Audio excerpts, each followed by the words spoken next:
Okay, Eric Humeldad here. I'm here with my friend Jolene Redvale, Redlands Pumpkin Patch, and she's gonna tell you real quick why all kinds of squash, not only pumpkins, is important for a diet and meal, and what happened that they became a novelty fruit, vegetable, produce.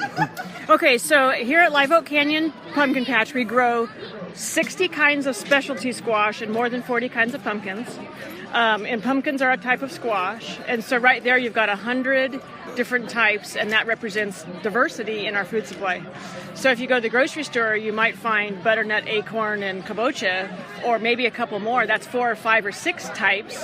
And what has happened is that it's like bottlenecking the food supply. There's very few types available.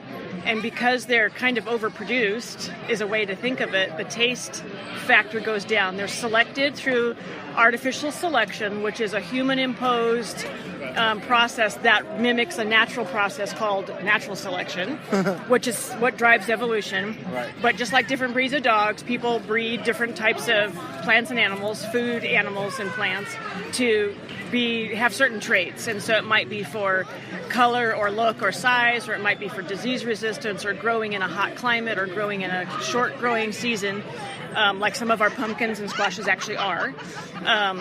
But okay, so all that diversity represents like a localized food supply. But when you narrow that down to just the ones that are easily produced for the grocery market, you lose all of the diversity.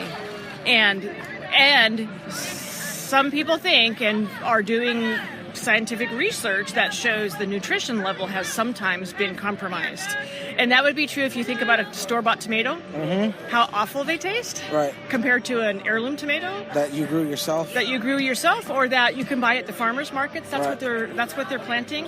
But the store-bought tomatoes have been produced for ease of production, not tastiness. And that lack of tastiness represents a lack of nutrition or a loss of nutrition. So that's one way that you know. And so around here at Live Oak Canyon Pumpkin Patch, my job is just to talk about squash and encourage people to buy squash and eat squash, teach them how to use them. And I even wrote a cookbook that helps people so that we can, continue to support the diversity of our food supply and not lose it. Plug the cookbook real quick. Okay, the cookbook is called A Patch of Flavor. We actually have 2. There's one with a 2 on it, so that's the second season. It's available here at the Pumpkin Patch. And it has about 50 recipes for different ways that you can use squash, and everything from salads to main dishes to side dishes to desserts and even breakfast. Awesome. And I talked to a lot of people here at the Pumpkin Patch who share their recipes with me, and some of those customer-generated recipes are in the book. So I take the idea and I go home and fix it, and then I write down the recipe, and so it's my version of often a traditional pumpkin or squash recipe. Awesome. All right. Well, thank you, Jolene, for speaking with me, and we'll talk to you soon. Okay. Say bye. Goodbye. Thanks, Eric. Oh, they're bananas. Pardon me, where do we pay for? Yeah, right at the general store.